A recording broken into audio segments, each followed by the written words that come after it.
I'm upset that it took so long for us to get here. I don't have grandkids, but there are kids that are getting the shaft right now. There are things that you can't backtrack on. It's too late on some things. So it's really important for future generations. And, they're going to look back at us and go, you old fogies, you screwed it up for us.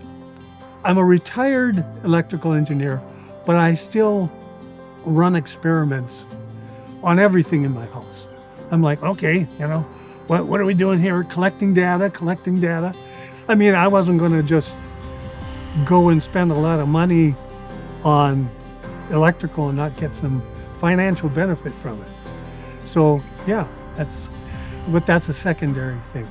I mean, if that was my main thought, I wouldn't have done it because I'm not making money, but my electric bills are a lot less. So yeah, the initial cost was there. And at some point in the future here, 10 years or so, which is the break-even point, then my electricity is free. So when they installed it, we were on the verge of winter coming. I will say my electric bill is half of what it was for the past couple of months here that these have been installed.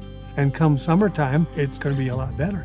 I mean, even with snow on the panels, you still get some radiation through and you are collecting some electricity. Like right now, if I go and look, I'll find maybe a quarter of the panels are covered with some snow, but they were all covered a couple days ago. So a weather change of a few degrees, the fact that the panels are black and black colors tend to absorb sunlight better and generate heat. They tend to melt off.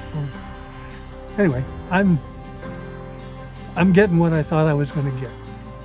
Working with Wolf River was great. The people came when they said they were going to. They installed what they said they were going to install.